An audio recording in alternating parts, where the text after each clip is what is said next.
The sky above Virelia shimmered in shades of violet and gold, reflecting off the tall glass towers that stretched into the clouds. From afar, the city looked perfect, a vision of order and elegance. But for Princess Lyra, the world was anything but kind. Everywhere she turned, whispers followed her, eyes judged her, and the doors of opportunity remained firmly closed. Lyra had grown up surrounded by luxury and expectation, but she had never truly felt a sense of belonging. She was the youngest daughter of the royal family, delicate in build, with eyes that seemed too gentle for the ruthless politics of her planet. While her siblings displayed dazzling talents in diplomacy, combat, or strategy, Lyra's gifts were quieter. She loved to study plants, animals, and the ancient history of her world, but no one seemed to see the value in such knowledge. It had started with small rejections, other children refusing to play with her, tutors growing impatient, and nobles ignoring her presence at events. Then came the larger ones, suitors politely declining her hand in marriage, families withdrawing their proposals, and whispers spreading that Lyra was unfit for her position. It hurt, but what hurt more was the realization that no matter how hard she tried, nothing she did could make them see her worth. One evening, as the twin moons rose over the city, Lyra walked alone through the palace gardens. The air was crisp, carrying the faint scent of flowering trees that only bloomed at night. She ran her fingers over the smooth petals of a violet bloom, her thoughts heavy. "Why do they not understand me?" she whispered to herself. The question had no answer, and silence filled the garden like a cold companion. It was in that moment that the humans arrived. Their ships glided silently through the sky, sleek and unfamiliar. Most of the Virelian Council had feared them, imagining spies, invaders, or troublemakers. But the humans were explorers and ambassadors, sent to understand Virelia and share knowledge. Among them was Ethan, a human soldier whose reputation for courage and integrity had reached even the royal court. Unlike others, he did not seek favor, wealth, or status. He was simply there to learn and help. Their first meeting was accidental. Lyra had wandered into a human encampment near the palace, curious and lonely. She had expected guards to stop her immediately, but Ethan had simply smiled and asked if she was lost. His calm presence and genuine interest surprised her. "I'm not lost," she replied cautiously. "I'm just wandering." Ethan nodded, his dark eyes steady. Sometimes wandering is the best way to see the world. His words were simple, but they carried weight she had never felt from anyone in Virelia. Over the following days, Lyra found herself seeking his company. They spoke about history, science, and the small wonders of life that others dismissed. Ethan did not see her as a princess or a political pawn. He saw her as Lyra, a person, and that recognition was a balm to her wounded spirit. But life was not so simple. The Virelian Council did not approve. Whispers grew louder. Warnings came from her advisors, and relatives urged her to find a proper Virelian husband. Yet Lyra could not ignore the warmth she felt around Ethan. In the privacy of the garden, under the glow of twin moons, she realized a truth that was both thrilling and terrifying. She trusted him, perhaps more than anyone else she had ever known. The pressure built every day. Dinners with her family were cold, filled with subtle insults. Nobles she once admired laughed behind her back. Even her closest friends seemed unsure how to treat her, torn between loyalty and fear of their own social standing. Lyra's heart ached, but she grew stronger in silence, learning to carry her sadness with grace. And Ethan remained a constant presence, a quiet anchor in the storm of her life. One afternoon, the humans invited Lyra to their laboratory to observe a demonstration of their technology. She had seen machines before, but the precision and ingenuity of their work fascinated her. Ethan noticed her wide-eyed curiosity and smiled. "You understand more than you think," he said. "You have a way of seeing things others overlook." Lyra felt a blush rise to her cheeks. Compliments from Virelians often felt hollow, but Ethan's words were sincere. She laughed lightly, a sound that surprised even her. I'm just interested," she said. "Interest is the first step to greatness," Ethan replied. "It's better than pretending to care about things you don't." They spent hours talking, walking through the labs, discussing alien flora, ancient machines, and human technology. It was the first time in her life that Lyra felt like she belonged somewhere. When it was time to leave, she realized she dreaded returning to the palace and its suffocating expectations. That evening, in her private quarters, Lyra stared out at the city lights. She thought about Ethan, about how he treated her with respect and kindness. She thought about the endless rejections, the cold stares, and the empty words of approval that had never come. She understood then that she had a choice. She could continue trying to fit into a world that would never accept her, or she could reach for something different, something uncertain but real. The next day, she found him again in the garden. The wind played with her hair and the violet flowers nodded in quiet greeting. Ethan was adjusting a small device when she approached, her heart racing. "Ethan," she said softly. He looked up, his expression open and calm. "I was wondering when you'd come by," he said. Lyra took a deep breath, trying to steady herself. I know I am not what your people expect," she began, her voice trembling slightly. "And I am certainly not what my own people expect, but I cannot keep pretending I am okay with being alone forever. You have been kind to me more than anyone else has. Will you be my husband?" Ethan blinked, startled. The question was simple yet heavy with meaning. He had known the political implications, the dangers, and the cultural shock it would bring. But he also understood her courage. Lyra, rejected by all, had taken a step that no one else dared. Her honesty, vulnerability, and trust demanded respect. I don't know what the future holds," Ethan said carefully, choosing his words. "But I see you, Lyra. I see who you are, and I want to be with you." Relief and joy flooded Lyra's face, replacing the worry and sadness that had marked her features for so long. The two of them stood in the garden, the twin moons casting silver light over their meeting. For the first time, Lyra felt hope, real hope. The world outside might still reject her, but in that moment she was seen, accepted, and valued. Their bond began quietly. They continued to meet, to talk, and to explore. Every conversation revealed more about each other, their fears, dreams, and strengths. Ethan admired Lyra's intelligence and compassion, while Lyra admired Ethan's courage and honesty. Together they began to understand that love could be more than tradition, more than expectation. It could be a partnership, a mutual respect that defied the rules of their worlds. Yet even as their friendship blossomed into something deeper, challenges loomed. Rumors spread through the palace like wildfire. Nobles whispered about scandal. Advisors warned of political backlash, and some even plotted to separate them. Lyra knew the path ahead would not be easy, but she also knew that the bond she had with Ethan was worth every risk. One evening, they found themselves on a balcony overlooking the city. The wind carried the scent of flowering trees, the distant hum of the city below blending with the quiet of the night. Lyra leaned against the railing, her hand brushing Ethan's. "Do you think they will ever understand us?" she asked softly. Ethan turned to her, his eyes calm and steady. "Maybe not," he said, "but understanding isn't always necessary. What matters is that we do, and that we face the world together." Lyra smiled, a mixture of hope and determination shining in her eyes. "Together," she repeated, feeling the word anchor her spirit. For the first time, she did not feel like the rejected princess. She felt like herself, strong, seen, and ready to step into a future she would create with her own hands. The twin moons shone brightly above, casting a path of light over the city. In that glow, Lyra and Ethan stood side by side, a human and an alien, bound not by expectation or duty but by choice, courage, and the quiet, steady power of trust. And though the world outside remained uncertain, inside the garden hope blossomed, stronger than any fear. The morning light fell over the city of Viralia in soft lavender tones, glinting off the towering glass structures and casting long shadows across the streets. Inside the palace, tension simmered. The council had heard of Lyra's bond with the human Ethan, and not everyone was pleased. Rumors had spread like wildfire, and whispers of scandal reached even the highest chambers.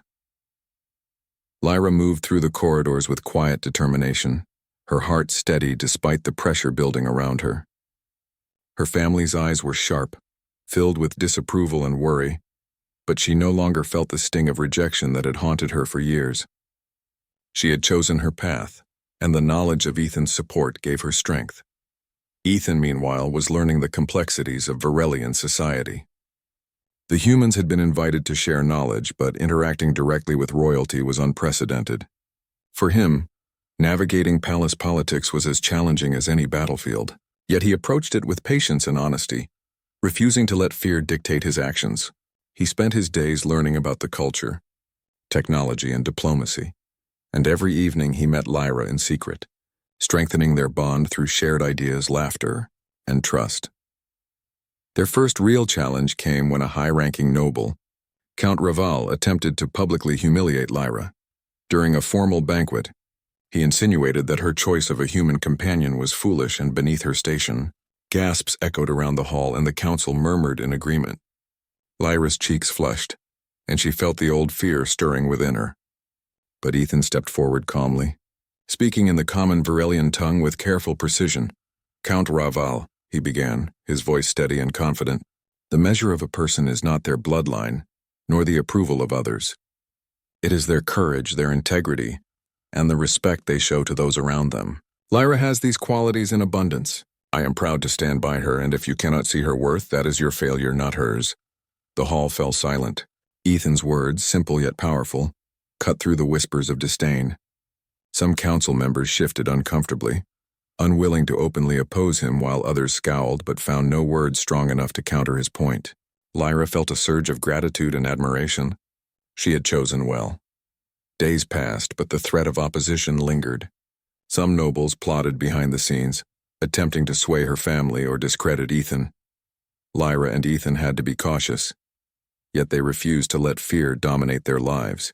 They continued to meet in the gardens, walking among the flowering trees and sharing dreams of a future where humans and Varelians could coexist peacefully and respectfully. One evening, a message arrived from the council, a formal challenge. Lyra's suitability as a princess would be tested in a series of trials, designed to prove whether she was capable of handling her position and making wise choices. The trials were notoriously difficult, even for the most talented Varelians.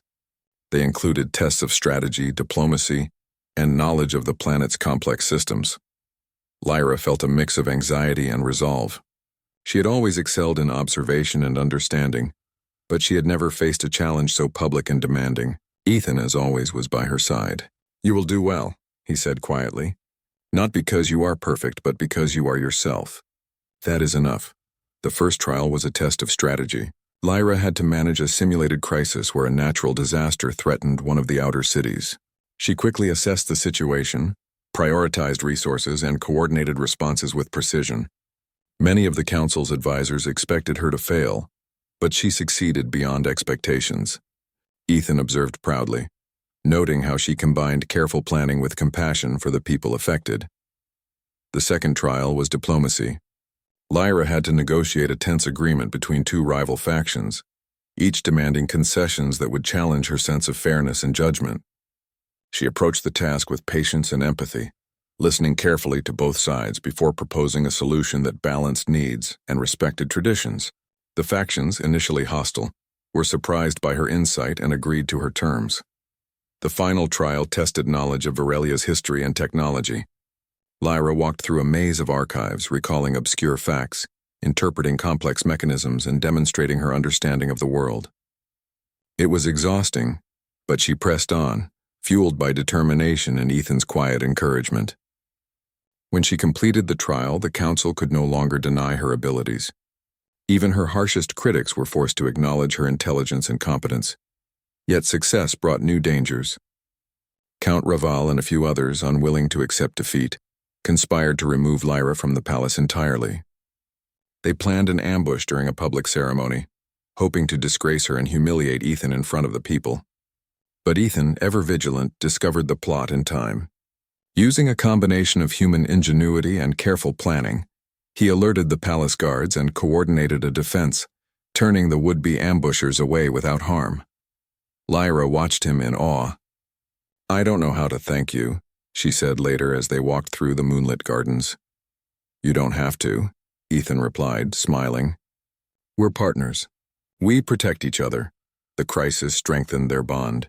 Lyra realized that true courage was not the absence of fear, but the choice to act despite it. She also saw that strength came in many forms: strategic, intellectual, and emotional, and that humans and Varelians could complement one another in remarkable ways. News of their bravery spread throughout the city. Slowly, attitudes began to shift. Some nobles, impressed by Lyra's intelligence and Ethan's calm courage, started to voice support. Citizens who had whispered about scandal now spoke of hope and inspiration. The human-alien alliance began to take shape, small but significant, demonstrating that trust and character could transcend tradition and prejudice. Lyra and Ethan's relationship deepened beyond friendship. They shared quiet moments of laughter and learning, explored hidden parts of the city together, and discovered common joys despite their differences. Ethan admired Lyra's curiosity, compassion, and ability to see the world in ways others could not. Lyra admired Ethan's bravery, honesty, and steady presence. They had become each other's anchor in a world that could be unpredictable and harsh. As weeks passed, Lyra received an unexpected invitation from her family. Her parents requested a private audience, acknowledging the strength and intelligence she had shown during the trials. They admitted their initial doubts and expressed respect for her courage, though some discomfort remained. Lyra accepted their words with grace, understanding that change came slowly. One evening, Ethan and Lyra stood on the balcony overlooking the city. The twin moons cast a gentle glow, and the air carried the faint fragrance of flowering trees. Lyra turned to Ethan, her eyes shining with gratitude and determination. "We've come a long way," she said softly. Ethan nodded. "And we have much further to go. But we'll face it together," Lyra smiled. "Together," she repeated. It was not the end of their journey, but a beginning. Challenges would continue to arise: political intrigue, cultural barriers, and the ever-watchful eyes of those who doubted them. Yet Lyra and Ethan were prepared. They had discovered the power of trust, courage, and love that transcended species and expectations. In the weeks that followed, their bond became a symbol across Virelia. Citizens who had once whispered of scandal now saw hope. Humans and Virelians began to collaborate on projects, sharing knowledge and building connections that had seemed impossible before. Lyra and Ethan, once an unlikely pair, had become pioneers in a new era, showing that character, courage, and empathy could reshape a world. The twin moons shone brightly each night, a reminder of how far they had come and how far they could go. Lyra no longer felt like a rejected princess. She was a leader, a partner, and a bridge between two worlds. And with Ethan by her side, she knew they could face whatever challenges awaited together. Their story was not merely one of romance, but of courage, hope, and the triumph of trust over fear. It showed that even when rejected by all, a heart willing to see and understand could find its place, and that love, true and unshakable, could inspire change beyond imagination. As the moons rose and the city shimmered below, Lyra and Ethan held hands, ready to face a future they would shape together. It was a future of challenges, discovery, and connection. A future where humans and Virelians could coexist, learn from each other, and grow stronger through unity. And in that moment, under the calm light of twin moons, Lyra realized something profound. Being seen, being valued, and being loved was not about fitting expectations or traditions. It was about courage, trust, and the willingness to step into the unknown with someone who believed in you. The journey ahead was uncertain, but for the first time, Lyra felt truly unstoppable. With Ethan by her side, the possibilities were endless, and the story of a rejected princess and a human soldier had become a legend in the making.